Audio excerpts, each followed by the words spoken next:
estamos dando continuidade ao nosso evento, um seminário de estudos de poesia em inglês, e teremos a nossa segunda conferência agora com o professor Thiago Kass. Vocês veem aqui, né? These General Times of Shame, o fim da poesia em Village de Oliver Goldsmith. Deixa eu só apresentar o professor Thiago. Também, né, tem um currículo extenso. Eu vou resumir, assim, eu vou colocar só os highlights. É currículo de concurso de receitas. Sheila. Tem aquela inflação de lattes que a gente tem para prestar concurso. Ele tinha que ter preparado isso antes. Vamos lá. Então, o professor Thiago é professor de doutor de literatura inglesa na Universidade de São Paulo, né, aqui na USP, no nosso departamento de letras modernas e no nosso programa, né, programa de pós-graduação em estudos linguísticos e literários em inglês. E é professor permanente, né, no programa de pós-graduação em ciência da literatura da Universidade Federal do Rio de Janeiro, bolsista da FAPERJ, jovem cientista do nosso estado, 2023-2025.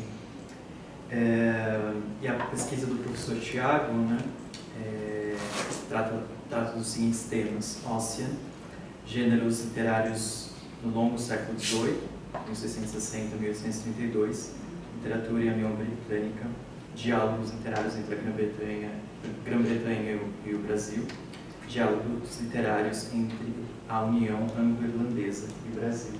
Então, vai ser um prazer para a gente escutar essa conferência do professor Thiago. Posso falar? Bom, obrigado, Jonathan, pela apresentação. Quem me conhece sabe que eu tenho uma tendência à dispersão, à prolixidade, e eu não falo muito bem de improviso.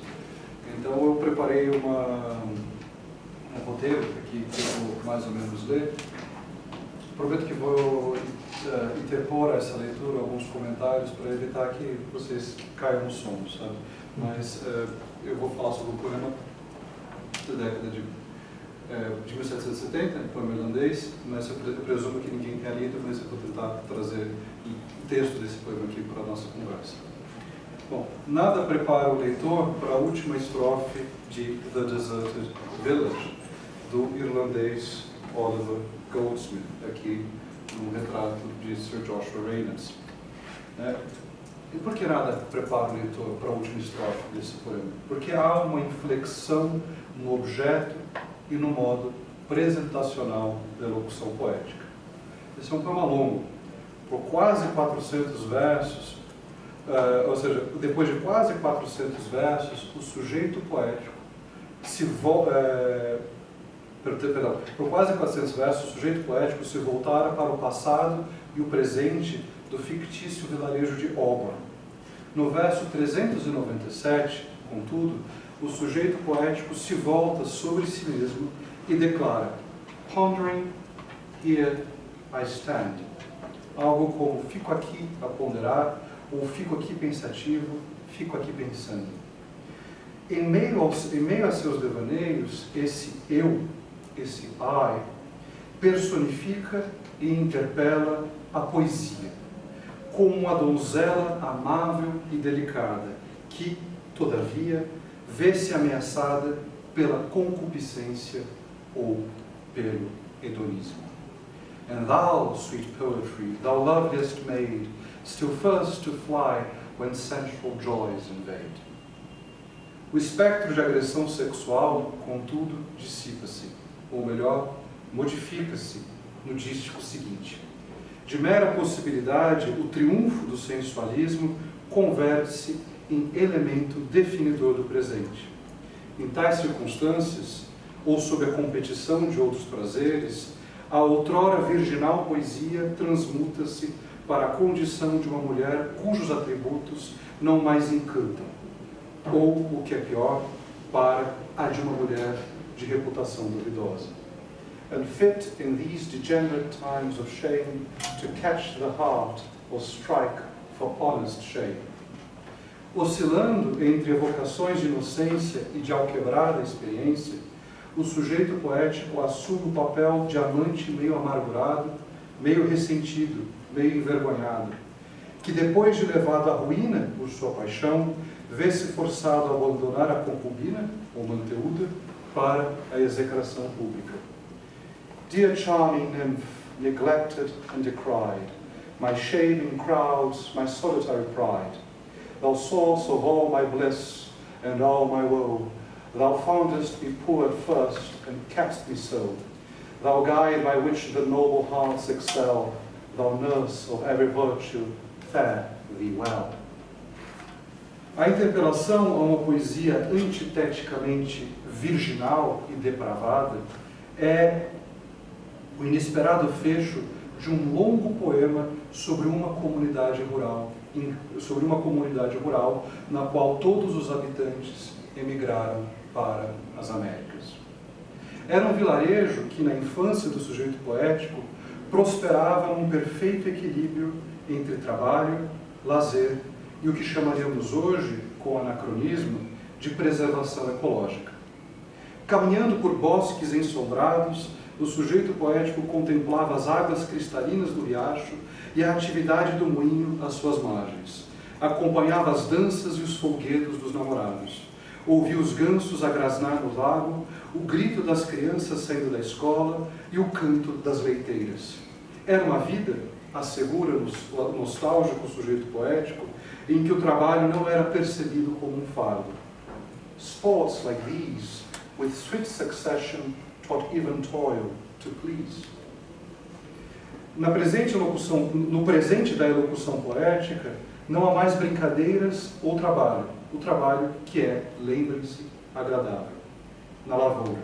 Não há música, não há canto, não há riso. Apenas a voz plangente do abetouro. O abetouro é um pássaro feio pra caramba, que se alimenta de sapos. Um pássaro, o abetouro, que guarda o seu ninho. Como observa Joshua Wright, num artigo para o dossiê The Deserted Village at 250, no periódico Studies in 19th Century Culture, há uma mudança na paisagem sonora, que ele chama de soundscape. O ecossistema harmonioso e musical fora conspurcado.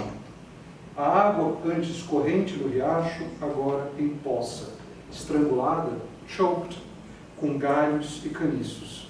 As árvores foram derrubadas, moscas infestam o horizonte. Os camponeses deixaram o vilarejo. Ninguém ficou para trás. Apenas uma velha, que recolhe os gravetos no meio dos espinhos. Toda a terra agora é controlada por uma pessoa só, pela mão do tirano. The tyrant's hand. Novas relações sociais e econômicas transformam a vida das pessoas do campo, levando a uma concentração de riquezas em que o comércio, trade, desaloja aqueles que trabalharam na terra por tempos, desde tempos imemoriais. Ill fares the land, to hastily use a prey, where wealth accumulates and man decay. The times are altered, trades and feeling train usurp the land and dispossess the swain. Alguém aqui conhece os livros do Tony Judt, um dos teóricos da social-democracia europeia da segunda metade da guerra, segunda metade do século XX, do pós-guerra. Ele tem um livro chamado o famoso Post-War, que é sobre a história da Europa pós-guerra. O último livro que ele escreveu, publicou em 2012, 2011, é intitulado Ill Fares the Land, uma expressão retirada desse poema, que é sobre o fim da social-democracia, né? Causado pelo advento do neoliberalismo. Então, esse é um poema bastante... Essa é uma passagem bastante citada desse poema. Publicado em 1770, The Deserted Village, é uma obra que, nos termos do prefácio endereçado a Sir Joshua Reynolds, explicitamente deriva o despovoamento do campo ao aumento dos luxos. De acordo com o prefácio, esquecera-se nas últimas 2 ou 3 décadas do ensinamento dos antigos e se passara a considerar o luxo uma grande benesse nacional.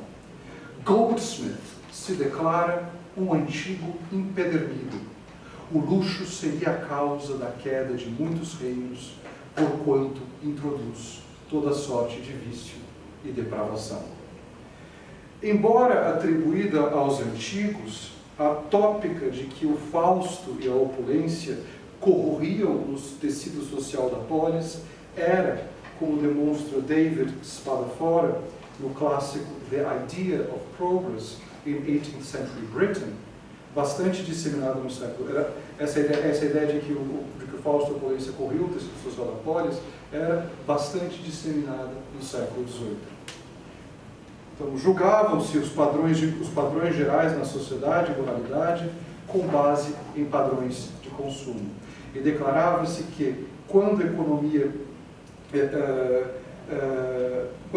que esse padrão, tem uma tradução por inglês, so they judged general changes in society and morality on the basis of shifts in the pattern of economic consumption. And they declared that when the economy permitted this pattern to become excessive and overly refined, então,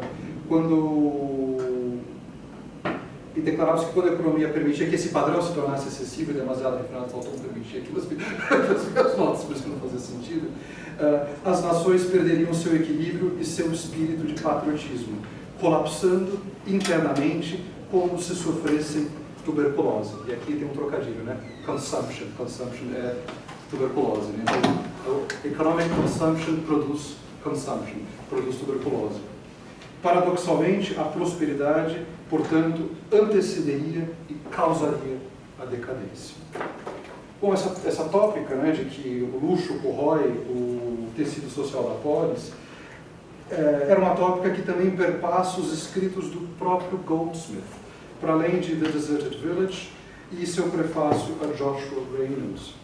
É o caso de The Citizen of the World, que é uma série que o meu amigo Daniel adora, né, que é uma série publicada no jornal Public Ledger, entre 1760 e 1771, de mais de 100 cartas atribuídas a um filósofo chinês, Yan Qi, que, ao viajar pela Grã-Bretanha, espanta-se com seus costumes um tanto peculiares. Na carta 25, Yan Qi reconta um suposto diálogo que travara com o ministro britânico, que advogava o aumento do comércio por meio do estabelecimento de colônias. Yan Qi tenta devolver seu interlocutor ao contar a história da ascensão e o declínio do reino de Lao, situado ao norte da muralha da China. E o meu conhecimento sobre a história chinesa é próximo de zero, então eu não sei se o reino de Lao efetivamente existiu ou se é uma entidade ficcional criada pelo Goldsmith. E por que o reino de Lao decaíra?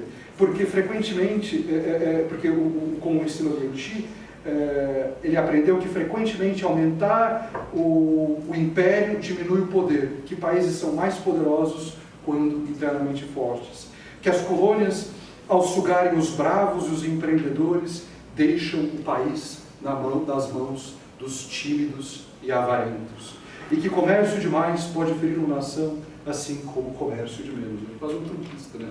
O filósofo chinês aqui. In Roman History, publicado em 1769, um ano antes de The Deserted Village, portanto, a tópica do luxo como prenúncio da decadência se desloca da suposta pena de um chinês para ser a causa máxima da queda de um grande império, que, cito, conquistou o mundo com suas armas e o instruiu com a sua sabedoria, que ascendeu pela temperança e caiu pelo luxo. Obviamente, essa ideia de que Roma caiu por conta do luxo excessivo, do fausto, da opulência, ela também seria a tese nuclear do monumental The History of the Decline and Fall of the Roman Empire, de Edward Gibbon, publicado entre 1776 e 1788.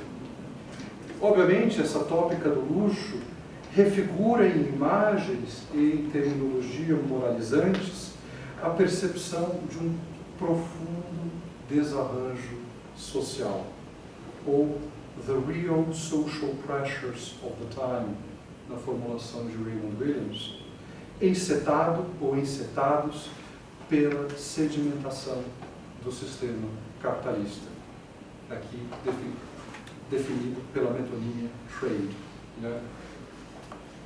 Sistema esse que começava a ser conceitualizado na segunda metade do século XVIII por gente como Adam Smith. E a gente sabe que o Goldsmith era leitor do Adam Smith. Alguém já leu The Vicar of Wakefield, né? O romance sentimental do Goldsmith? E tem uma passagem bastante interessante. O Armand Foster chamava o Goldsmith de um peso leve, né? Como romancista, lightweight. E tem um momento em que várias coincidências convergem e todo o plot vai se resolver, toda a trama vai se resolver. E aí o narrador quebra a quarta parede e se dirige ao leitor e fala assim, que o leitor vai se surpreender que várias coincidências sejam engendradas. Mas será que o leitor se surpreende quando a mão invisível do mercado faz com que aquilo que se produza da lavoura seja distribuído pelos mercados, que o consumidor queira os grãos na mesma proporção do produtor? Então a gente vê que o Goldsmith ele tinha um conhecimento bastante íntimo, né, da riqueza das nações, do Adam Smith, que até o converte em metáfora em The Vicar of Wakefield. Então, ou seja, essa tópica do luxo, né, refigura em imagens e terminologias moralizantes, né, a percepção de um profundo desarranjo social incitado pelo advento do capitalismo. Então, por efeito, em Auburn, né, o fictício vilarejo em vias de extinção flutua na cartografia dos críticos e estudiosos, né? Isso é uma espécie de... Eu ia falar uma espécie de grande questão, mas é um hipérbole, né? Um pano que tem uma fortuna crítica tão diminuta. Mas, assim, é uma grande questão, dentre as poucas questões que esse poema suscita. Onde se localiza Auburn? Auburn é uma alegoria de qual vilarejo, né? Então os críticos debatem onde se situaria Auburn, né? E é interessante que recentemente tem se mapeado a recepção de The Deserted Village entre leitores coloniais do Canadá à Nova Zelândia. Num artigo de 2015, por exemplo, Antipodes Albums, por exemplo, Nick Hassel demonstra como o longo poema de Goldsmith foi amplamente lido na tradução de, e aqui eu vou falar o nome errado, Reti Tohorata Koheri, pelo povo Maori, que muito provavelmente se identificava com a evocação do sofrimento dos despossuídos. Qualquer que tenha sido a circulação do texto, é provável que Auburn se localize em algum lugar da Irlanda ou da Inglaterra setecentista. E aqui tem gente que diz assim, que há elementos de The Deserted Village que certamente coincidem com a biografia do autor. Assim como o sujeito poético, Goldsmith crescera no campo, no vilarejo de Lissoy, e seu pai era um pobre e, nas memórias afetivas do filho, abnegado clérigo da igreja anglicana. Então, The Deserted Village tem essa comunidade rural antes do seu despovoamento, no passado edênico em que viviam os camponeses. Existem apenas duas figuras de autoridade, o master e o vicar, né, o clérigo. E o clérigo é uma pessoa boníssima, né? É a própria manifestação do ideal de bonomia. Né? Ele aceita os mendigos em casa, o soldado que volta para a guerra chorando, ele sempre divide a sua mesa, é sempre hospitaleira, sempre tem lareira no fogo, e os sermões que ele prega na igreja nunca são muito severos, mas sempre tentando incutir os melhores espíritos no seu rebanho. E muita gente diz, não, esse aqui é uma recriação afetiva do pai do Goldsmith. Né? Então vamos ver aqui como é que é esse... So near are yonder copse where once the garden smiled, and still when many a garden flower grows wild, there where a few tall shrubs the place disclose, the village preacher's modest mansion rose. Então era um reverendo, né? Ele era da Church of Ireland, pobre, mas muito abnegado, muito bonzinho, uma fofura só. E assim como Auburn, né, o vilarejo fictício aqui de The Deserted Village, Lissoy, o vilarejo em que o Goldsmith cresceu, Lissoy também fora palco de uma catástrofe social, que também redundou no seu despovoamento. Em 1730, o ano em que nasceu o próprio Goldsmith, um forasteiro, e o sobrenome em inglês é escocês, de nome Robert Napier, adquiriria muitas fazendas no entorno de Lissoy e, 10 anos depois, começaria a expulsar quaisquer famílias que demonstrassem simpatias jacobitas. Então, para quem não sabe, os jacobitas eram os partidários da dinastia dos Stuarts, derrubada pela Revolução Gloriosa em 1688 e preterida pela Hanoverian Succession em 1701. Então, só um pouquinho de história das Ilhas Britânicas. Os Stuarts governaram as Ilhas Britânicas desde o início do século XVII, com um pequeno interlúdio do Commonwealth, do governo do Cromwell, mas com a ascensão ao trono de 1680 de James II, que era católico, se começa a cristalizar uma oposição à dinastia dos Stuarts.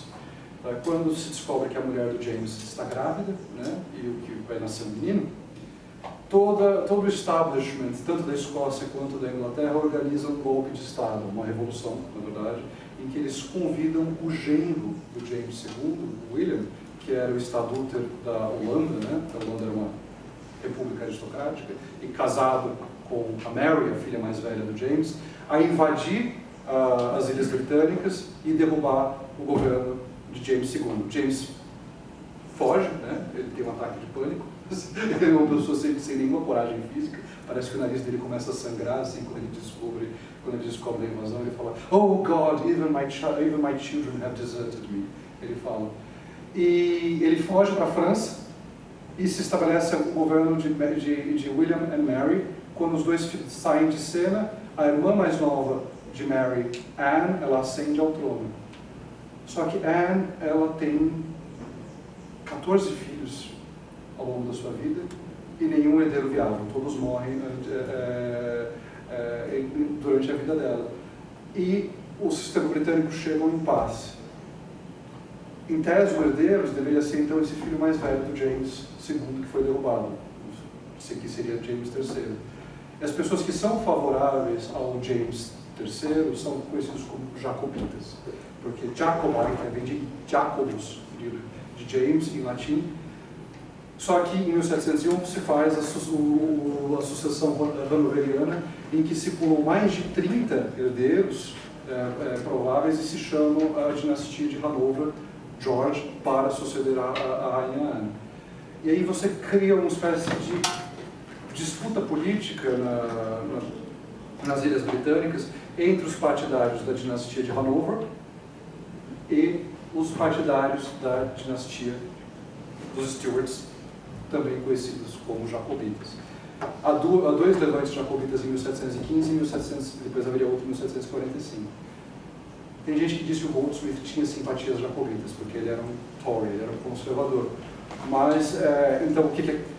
Ou seja, depois desse excurso histórico, onde eu quero chegar, é que o Robert Napier, o senhor de terras ali de Lissoy, o vilarejo em que crescera o Goldsmith, ele expulsa de lá todas as famílias de simpatias jacobitas. Se você não fizesse uma declaração pública de apoio à sucessão hanoveriana, se você fosse tido como cripto-jacobita, você era expulso. Então, muita gente identifica o despovoamento de Auburn como uma refiguração, uma recriação literária desse processo de despovoamento de Lissoy por meio da expulsão dos jacobitas. Então, diante de tantas coincidências biográficas, o estudioso Michael Griffin argumenta que Auburn ele afirma de maneira peremptória que Auburn é um vilarejo irlandês, que o vilarejo em declínio é um vilarejo irlandês. O poema seria assombrado pela fome e pela opressão dos senhores de terras absenteístas, resultado da lógica colonial que estaria que estaria submetida a Irlanda, agravada pelo advento da nova ordem capitalista. Você sabe, para quem conhece um pouco da história e literatura irlandesa, o absenteísmo é um problema recorrente na Irlanda, em que desde o século XVII as terras na Irlanda foram distribuídas por Cromwell, nas plantations. Escoceses e ingleses tinham terras na Irlanda, mas os senhores de terra não moravam. na Irlanda, eles moravam na Inglaterra. Tá? E com o advento do sistema capitalista, essa lógica colonial produz um aumento de miséria, porque todo mundo está querendo se beneficiar do luxo, do comércio, do fausto, da festança, eu ia falar um palavrão aqui, das alegrias proporcionadas pela vida da corte, e para custear esse estilo de vida eles aumentavam os aluguéis dos inquilinos na Irlanda. Então a Irlanda era um país vitimado pelo sistema capitalista, porque lá não havia as benesses, né, o aumento de riqueza, a circulação de dinheiro, apenas as consequências nefastas produzidas pela lógica colonial. Então, conforme a economia metropolitana melhorava, os preços na Irlanda, os preços subiam. Mais dinheiro era gasto pelas classes proprietárias de terras na Inglaterra, produzindo aluguéis extorsivos na Irlanda e, por isso, imigração em massa. Assim, para Griffin, os camponeses de The Deserted Village, que se veem obrigados a encontrar refúgio no Vale do Altamaha, na Geórgia, são inequivocamente irlandeses. Tá? No final do poema, os imigrantes, o pessoal do vilarejo vai para as Américas, vai para a Geórgia, e o Michael Griffin argumenta: esses imigrantes são certamente irlandeses. Por quê? Porque, afinal, a Geórgia era, das 13 colônias americanas, aquela de maior percentual de habitantes de origem irlandesa. Então, na década imediatamente anterior à publicação de The Deserted Village, nada menos do que 23 navios deixaram a Irlanda rumo à Geórgia. E o fundador dessa colônia, da Geórgia, James Edward Oglethorpe, era um cripto-jacobita irlandês que publicamente apoiava Goldsmith em suas múltiplas controvérsias literárias. Então aqui a gente vai ver a passagem em que os imigrantes vão morar nos Estados Unidos. Né? Os camponeses abandonam a vila para morar nos Estados Unidos, né? Para se estabelecer nos Estados Unidos, fugindo da miséria da vila. Ah, no, to distant climes and a dreary scene, where half the convex road intrudes between. Though torrid tracks with fating steps they go, where wild Atama murmur to their woe. Então, tem gente que lê Auburn como um vilarejo irlandês, mas tem gente que lê Auburn como um vilarejo inglês. O nosso querido e tantas vezes citado Raymond Williams, por exemplo, para o Raymond Williams, que a gente já citou aqui, esses pobres imigrantes não são irlandeses. Nas páginas de The Country and the City, analisa-se The Deserted Village como uma figuração de processos sociais eminentemente ingleses. Então, de maneira explícita, tanto o sujeito poético quanto o autor situam Auburn na Inglaterra. O Williams argumenta: o poema diz que Auburn fica na Inglaterra. Tá? E o Goldsmith, no prefácio que ele escreve para o Joshua Reynolds, ele diz que o poema é ambientado na Inglaterra, que o poema figura processos sociais que ele testemunhar em primeira mão na Inglaterra. No prefácio, Goldsmith declara que empreendera múltiplas excursões pelos campos da Inglaterra e observara em primeira mão a realidade de miséria que tentava exibir no poema. Então, nos versos 57 e 58, evoca-se o passado em que cada sítio, em que cada pequeno lote de terra sustentava uma família, em que cada lote de terra sustentava uma família inglesa. A time there was ere England's grief begun, where every road of ground maintained its man. Ou seja, você tem uma half rhyme aqui, porque a rima não está muito boa, e tem gente que diz que essa half rhyme é um indicativo sônico de que não é Inglaterra, de que se trata de um outro lugar, mas eu não vou entrar aqui. Então, na leitura do Williams e de seus múltiplos seguidores, como Alfred Lutz, em The Deserted Village, se protesta contra o cercamento de propriedades comunais. Então, o Raymond Williams lê The Deserted Village como um poema em que se denuncia, em que se protesta os cercamentos das propriedades comunais com a consequente expulsão dos camponeses. O cercamento das propriedades comunais que abalou profundamente a organização social do campo inglês durante o próprio período, durante o próprio século XVIII, quando foi publicado o poema. O Lutz argumenta que não dá para a gente tomar esse poema como irlandês ou como figurando processos sociais irlandeses, porque a destruição da ordem agrária na Irlanda ela é anterior ao século XVIII. A destruição da ordem agrária na Irlanda ela se deu com Cromwell e com a implementação das plantations. Então, o Goldsmith não teria memória do processo de destruição do idílio agrário. Isso tem que ser, o poema tem que ser em inglês, porque o processo social que é figurado nesse poema ele é eminentemente inglês, ainda que o Goldsmith seja ele mesmo irlandês. Tá? E o Lutz também argumenta que as perambulações dos camponeses ao longo do poema sugerem uma geografia inglesa. Porque os camponeses eles não vão apenas para a Geórgia, né? Eles não apenas atravessam o Atlântico, onde eles vão precisar enfrentar os perigos dos pântanos, dos escorpiões e das cascavéis. Os migrantes também vão para outras partes do país, onde não há trabalho, e para a cidade, onde não poderão partilhar da abastança. Tá? Então, isso é um processo inglês. A migração dentro do país era algo eminentemente inglês. Os irlandeses cruzavam o Atlântico para as Américas, mas eles não iam de um vilarejo para outro, eles não iam para a cidade, eles iam para a Inglaterra, ou eles iam para a Irlanda, ou depois do século XIX, eles iam para Glasgow, né, para as cidades industriais, mas não aqui no século XVIII. Tá? E o Lutz também vislumbra um processo social tipicamente inglês, que o Daniel mencionou na apresentação dele, porque quando são ejetados os camponeses, os proprietários de terras, nesse poema, eles convertem as antigas terras comunais em jardins ou locais de recreação, com laguinhos, com estábulos, para passearem com as suas carruagens. So the man of wealth and pride takes up a space that many poor supplied. Space for his lake, his park's extended bounds, space for his horses, equipage and arms. Tá? Então, a despeito, né, esse é um poema que tem, como diz o Williams, essa dimensão de protesto, de denúncia, de figuração de uma profunda injustiça social.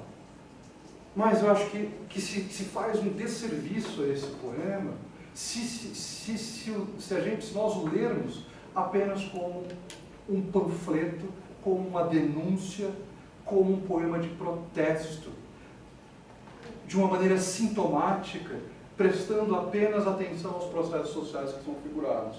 Porque, a despeito da indignação que transborda nos versos que eu citei, The Deserted Village não se esgota na denúncia do novo arranjo social. Como eu disse, esse é um poema que começa com uma meditação sobre o fim da poesia, em que há uma interpelação, há uma personificação e uma interpelação à poesia, na qual se trata essa poesia como uma entidade antiteticamente virginal e depravada. Então, o ponto culminante da estrutura desse poema que figura um processo de desagregação social, é uma meditação sobre o fazer literário. Então, isso não é um poema que se esgota no contexto social ao qual os versos se referem. O sequenciamento do poema, que contrapõe um passado edênico a um presente em que a riqueza de uns produz a miséria de muitos, culminando no endereçamento a uma poesia antropomorfizada, porém elusiva e inconstante, esse sequenciamento faz com que The Deserted Village transcenda o estatuto de mero libelo que, seja diante da realidade inglesa, seja diante da realidade irlandesa, mobiliza lugares comuns contra o que, no século XVIII, se chamava de domínio do luxo. A jornada do Éden agrário, a renúncia à arte, via um presente desencantado de miséria e desespero, articula uma reflexão sobre a viabilidade ou possibilidade da poesia quando se erodem ou destroem lealdades sociais multisseculares, seja na Inglaterra, seja na Irlanda. Esse poema articula uma reflexão sobre o liame entre contexto social e fazer literário. Essa é uma reflexão que, em certa medida, atravessa outros escritos do Goldsmith.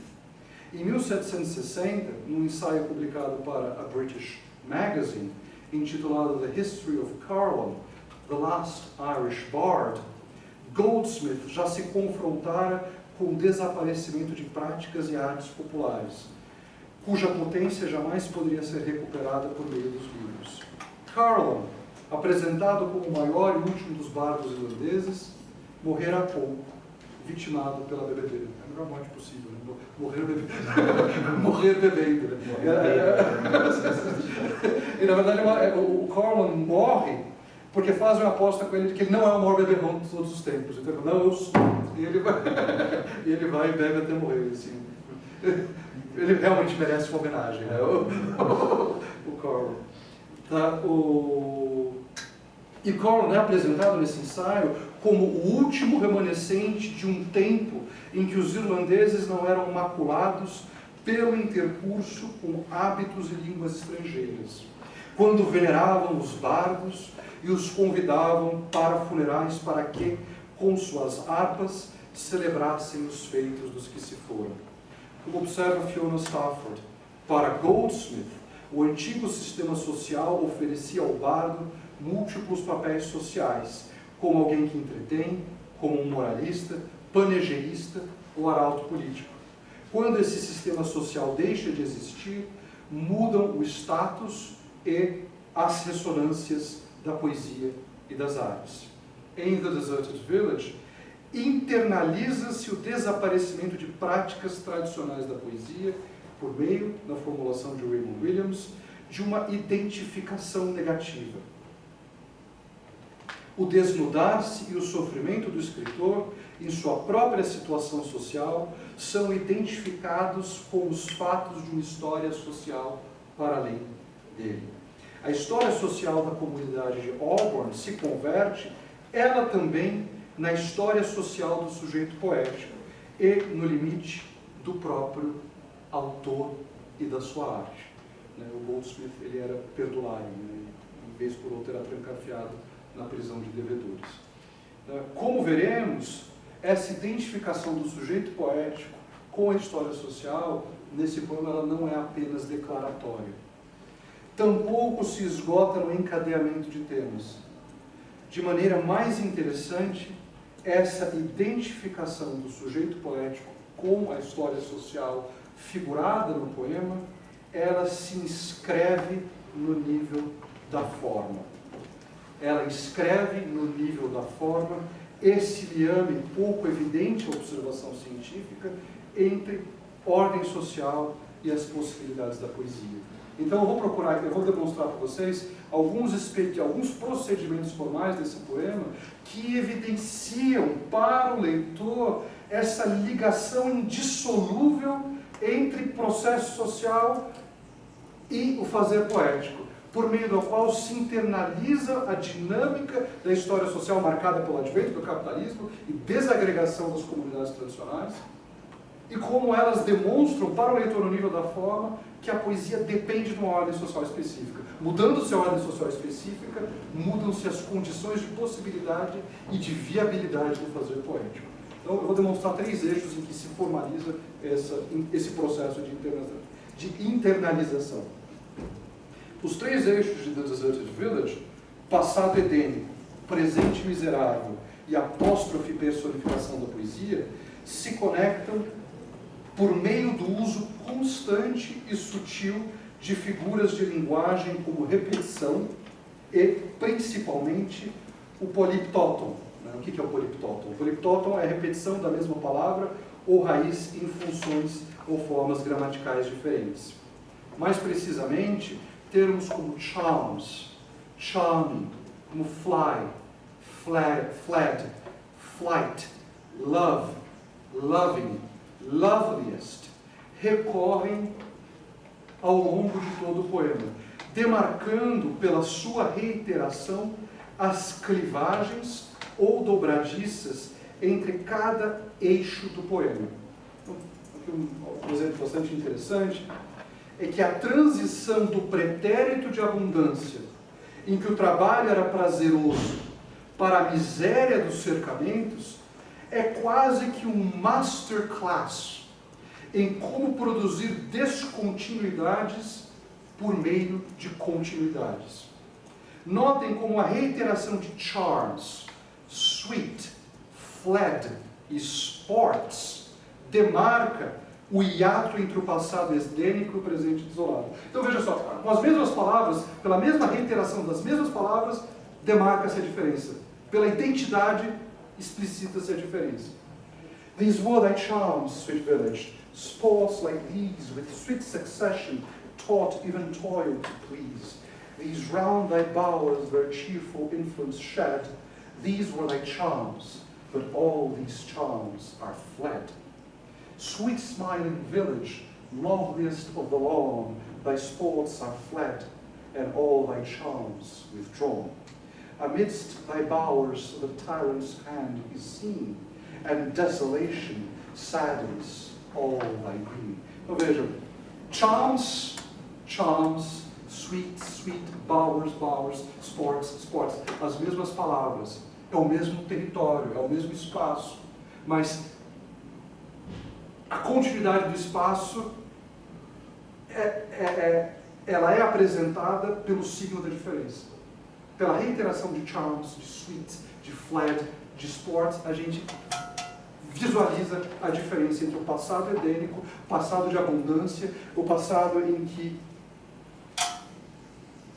sports like these taught even toil to please, em que o trabalho é uma atividade prazerosa, para o presente de miséria em que não há trabalho, tá? Em que o desemprego é tão grande que as pessoas têm que emigrar.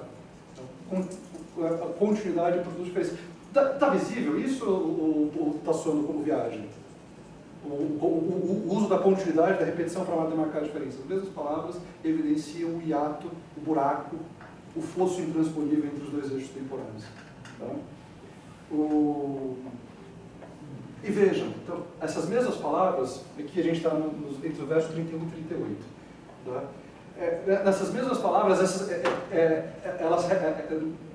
essas mesmas palavras, né, ou as raízes dessas palavras, por meio do politópton, elas reaparecem quando da interpelação da poesia, no final do poema, em que o sujeito poético, depois de fazer essa marcha do Éden para a miséria, do Éden para a imigração em massa, do Éden para a imigração em massa e para a constatação de que a poesia não é mais viável, como é que se formaliza esse sequenciamento, essa cadeia lógica? Pela mobilização das mesmas palavras ou das raízes dessas palavras quando da interpretação da poesia. Então aqui no verso 407, 412, and thou sweet poetry, sweet que ele usava para descrever Auburn, ela reaparece aqui, and thou sweet poetry, thou loveliest maid, still first to fly, so é o mesmo verbo, é o mesmo verbo. So, still first to fly where sensual joys invade, and feet in these degenerate times of shame, to catch the heart or strike for honest fame. Dear charming, our charms, these charms are fled, charming nymph, neglected and decried, my shame in crowds, my solitary pride.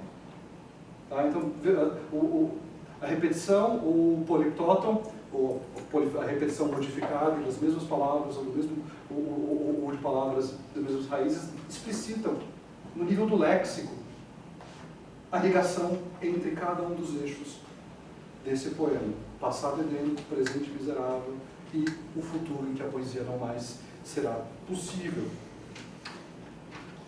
Faltam só 2 páginas. Eu estou quanto tempo? Não, beleza, então acho que vai dar. Então, a gente está falando aqui do léxico. Então, as idas e vindas de um léxico restrito são reforçadas pelo tensionamento da moldura mais óbvia e saliente da poesia augustana. Então, aqui a gente falou do léxico, agora a gente vai falar de uma moldura da poesia augustana, o dístico heróico. Esse é um poema que tensiona o dístico heróico, que é o tijolo, a argamassa da poesia augustana. Né? O que é o dístico heróico, para quem é forasteiro no século XVIII? O dístico heróico é o par rimado de pentâmetros iâmbicos. Conquanto o dístico heróico remonte a Chaucer, ele é elevado à condição de pedra fundamental da prática poética neoclássica, a sustentar as grandes traduções de John Dryden e Alexander Pope dos épicos latinos e gregos, com a Eneida e a Ilíada. Então, o Dryden traduz a Eneida em dísticos heróicos e o Pope traduz a Ilíada e também a Odisseia em dísticos heróicos. Se vocês vão ler as traduções do Dryden ou do Pope, do yourselves a favor e leiam-nas, porque são grandes poemas de língua inglesa dos seus próprios méritos. Né? E é sob a pena dos neoclássicos que o dístico heróico obtém a sua conformação canônica, diferente daquela do Chaucer. E qual é essa conformação canônica do neoclássico? Para os neoclássicos, o dístico heróico é epigramático, fazendo com que a unidade rímica também encerrasse uma unidade sintática. Isso é típico da poética augustana, em que cada dístico heróico encerra uma unidade sintática. A rima reforça a unidade sintática. Cada unidade rímica é também uma unidade sintática. Aqui, esse é um dos meus poemas favoritos, que é engraçado pra caramba, Absalom and Achitophel, do John Dryden, que é um mock epic para falar da insurreição do filho bastardo, do filho ilegítimo, do Charles II, Duke of Marlborough. E vamos ver como funciona o dístico heróico, porque cada unidade rímica funciona como unidade, e cada rima, ou unidade rímica, funciona como unidade sintática. In pious times, our priestcraft did begin, before polygamy was made a sin. When man on many multiplied his kind, our one-to-one was cursedly confined. Where nature prompt and no law denied, promiscuous use of concubine and bride. Ou seja, o que é? Em tempos piedosos, antes da ascensão dos clérigos, antes da poligamia ser feita, o pecado, quando o homem em muitas se multiplicava, né, porque o Carlos II, o apelido dele era Old Raleigh, que era o nome do garanhão do estábulo, então ele conseguia engravidar todo mundo menos a mulher dele, assim, tinha mais de 20 filhos legítimos. Então, when man on many multiplied his kind, one-to-one was cursedly confined. Antes que um fosse amaldiçoadamente confinado ao outro, né? Ou seja, a poligamia era muito mais interessante. When nature prompt, quando a natureza demandava, and no law denied, promiscuous use of concubine and bride. Quando a natureza permitia e nenhuma lei impedia o uso promíscuo da concubina e da noiva. Ou seja, então, veja como funciona o dístico heróico para os augustanos. Cada rima, cada unidade rímica é também uma unidade sintática. Né? Então ele tem essa dimensão bastante epigramática. Ao longo de The Deserted Village, obedece-se à convenção augustana de extrair uma unidade sintática de cada dístico. Mas essa convenção, ela se estiola momentaneamente desse poema. Porque, de maneira bastante interessante, ocasionalmente se abandona essa convenção quando da adumbração do sofrimento dos camponeses após a expulsão da terra. Então, quando o poema acompanha os camponeses que saíram de Auburn, seja na Inglaterra, seja na Irlanda, até as colônias americanas, o confronto com o horror do espaço colonial, ele é inscrito na forma por meio do tensionamento dessa convenção do dístico heróico. Cada dístico não forma mais unidade sintática. É como se essa convenção secular da poesia augustana girasse momentaneamente em falso, evidenciando na forma o sofrimento dos camponeses. Those poisonous fields with rank luxuriance crowned, where the dark scorpions gather death around, where at each step the stranger fears to wake the rattling terrors of the vengeful snakes, where crouching tigers wait their hapless prey, and savage men more murderous still than they. Então você tem uma lista em que um é ligado ao outro, então você Tem um simulacro de unidade sintática, mas também se tensiona essa unidade sintática por meio dessa listagem de todos os perigos, dos horrores, do sofrimento que os camponeses vão encontrar nas Américas, na Geórgia, né? O escorpião, a cascavel, os tigres, né? Até a fauna, deve ser um puma, né? Provavelmente, e os indígenas, né? Que eles chamam aqui, diz que é mais selvagem do que toda a fauna. E para encerrar, o último ponto, né?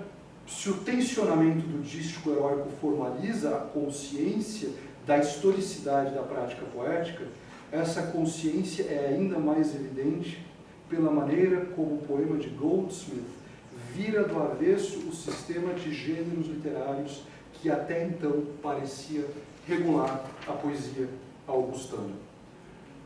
Ou seja, esse poema também vira do avesso o sistema de gêneros literários. Quando a poesia augustana ela é conhecida pela rigidez do sistema de gêneros literários. A poesia augustana é frequentemente descrita como marcada por uma Georgic Revolution, ou a Revolução das Geórgicas, em que se abandona progressivamente o gênero pastoral, em voga desde a era elizabetana, em favor de um modelo supostamente herdado do trabalho dos Dias, do Esguido, e das Geórgicas de Virgílio. Como observa Alexander Pope, num texto que faz às vezes de prefácio a 4 poemas pastorais que escreveram em 1704, quando tinha apenas 16 anos, a poesia pastoral pressupõe a ilusão de que a vida dos pastores é simples, bela e perfeita. A poesia pastoral engendra, por óbvio, um retrato idealizado e edênico da vida grande. A poesia pastoral presume, Bourdieu depois é grado avesso, né? A natureza vai ser pastoral, mas a poesia pastoral, no início do século XVIII, se entende como uma figuração de um passado edênico rural, em que não há trabalho. Pouco disso, a poesia pastoral não pode ter trabalho. A partir da década de 1710, contudo, cresce exponencialmente o número de sátiras da poesia pastoral. A partir de 1710, a poesia pastoral começa a ser ridicularizada, tá, por gente como Jonathan Swift, John Gay e Lady Mary Wortley Montagu. Em vez de pastores a entoar seus amores agrestes, nas sátiras das pastorais, a gente tem as prostitutas a se oferecer aos potenciais clientes, Swift, evidentemente, né? A gente tem feirantes cantando o preço do peixe das pastorais do John Gay, né? Em vez de ter o pastor ali com a lira falando os amores da safra, a gente tem o feirante entoando o preço do peixe, né? Evidenciando o ridículo, né, da poesia pastoral que, na sua tentativa de evadir o trabalho. Com essa percepção do esgotamento da pastoral, emergem as geórgicas, porque as geórgicas, com sua ênfase ou temática de produção e trabalho, parecia mais adequada para lidar com as novas atividades econômicas de uma sociedade que se transformava rapidamente. Georgic was at home with notions of growth, development, variety, digression and mixture, afirma o David Ferrer.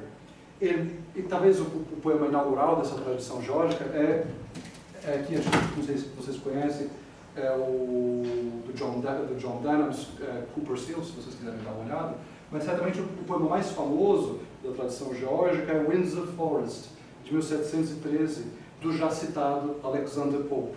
Em Winds of Forest, o poema se vislumbra na Geórgica um veículo apropriado para celebrar o crescente poderio do Império Britânico, tá? Ratificado pela vitória da Guerra de Sucessão Espanhola e pela Paz de Utrecht. Esse é um poema bastante interessante, porque ele usa a Geórgica, esse modelo que vem de Hesíodo, que vem de Virgílio, para celebrar a crescente prosperidade inglesa. Porque é um poema que celebra o trabalho, mas o trabalho traz a riqueza. E como a Inglaterra está virando o país mais rico do mundo, mais poderoso, usa-se da Geórgica como uma forma eminentemente nacional. The groves of Eden, vanished now so long, live in description and look green in song. Então, essa estrofe é bastante interessante porque ela marca quase que uma deusa pastoral, né? Os bosques do Éden, eles não existem mais, eles vivem apenas na memória. Então, eles não são mais um objeto adequado para a poesia. Os campos em que eu vivo, que não são os campos do Éden, Were my breast inspired with equal fame, like them in beauty should be like in fame. Ou seja, os campos da Inglaterra são tão belos quanto os do Éden e eu quero fazê-los tão famosos quanto o próprio Éden. Here hills and vales, the woodland and the plain, here earth and waters seem to strive again. Not chaos like together, crushed and bruised, but as the world harmoniously confused. Where order in variety we see, where though all things differ, all agree. Rich industry sits smiling on the plains, and peace and plenty tell, a steward reigns. Ou seja, os campos aqui são tão verdes quanto os do Éden. Aqui tem variedade, mas a variedade é uma nova ordem, porque aqui a gente vê riqueza, a gente vê trabalho, e a gente vê o sinal da paz e da prosperidade da monarquia britânica. Ou seja, usar a geórgica como um gênero nacional. Mas em The Deserted Village? Em The Deserted Village, o passado edênico, o passado de prosperidade e riqueza, que se contrapõe ao presente de miséria e migração, ele não é um passado pastoral. Por quê? Porque não é um passado de trabalho. Porque o passado edênico em The Deserted Village é um passado em que os camponeses podiam trabalhar. É um passado geórgico, por assim dizer. Mas a geórgica se transforma, então, um veículo para a evocação do Éden. É um passado geórgico. É no presente que as pessoas não trabalham e são, portanto, forçadas a viver nas matas das colônias americanas. Então veja que esse poema inverte a lógica da distinção entre pastoral e geórgica. Porque na pastoral não se trabalha, na geórgica se trabalha. Na pastoral, a ausência do trabalho produz o Éden. Qual é a maldição de Adão e Eva? Trabalhar. Eles são expulsos do Éden e a maldição que Deus dá é assim, tu ganharás o pão com o suor do teu rosto. É o trabalho. O trabalho é o fim do Éden. Mas The Deserted Village vira do avesso o sistema de gêneros literários para tratar do advento do novo sistema capitalista. O Éden é o Éden do trabalho. A ausência do trabalho, que antes era associada ao Éden, é a miséria. Sem trabalho, a gente tem fome. Sem trabalho, a gente tem imigração em massa. Sem trabalho, nós não temos campos cultivados. Nós temos uma velha catando galhos no meio do lago para fazer fogueira. Tá? Então, o passado geórgico da indústria do trabalho funciona em The Deserted Village como outrora funcionava o passado idealizado da poesia pastoral. Em Auburn,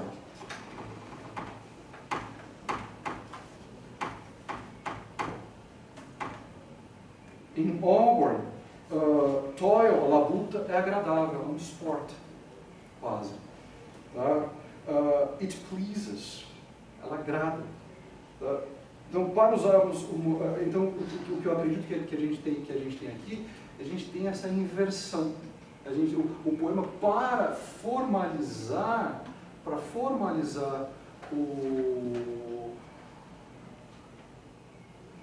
essa ligação entre a mudança de um sistema social e a desagregação de práticas poéticas antigas, ele inscreve esse processo no léxico, ele inscreve esse processo pelo tensionamento budístico heróico e, sobretudo, ele inscreve esse processo pela violação do sistema de gêneros literários. O passado, a gente tem o Éden, que antes era um tema nuclear da pastoral, se torna um tema nuclear de um modo de viver que tradicionalmente a gente associa à geórgica. E esse poema, então, desmonta o sistema de gêneros augustano do século XVIII. E é por isso que o Williams diz que, de certa maneira, esse poema prenuncia o que é o romantismo. Mas ele, trabalhando dentro dessas convenções, ele faz da mobilização e consequente desmantelamento dessas convenções augustanas, ele formaliza a transformação econômica que vai mudar por completo a ordem econômica, não só da Grã-Bretanha, mas do globo e da Irlanda, e também o próprio fazer poético. Tá? Ou seja, num sistema que transforma camponeses, sejam eles irlandeses ou ingleses, em imigrantes desempregados, o trabalho é reinterpretado como o trabalho associado à geórgica é reinterpretado como idílio pastoral. Não é de estranhar que a poesia agora se pareça com uma amante caprichosa e inconstante. Nada mais funciona. Obrigado, pessoal. Desculpa.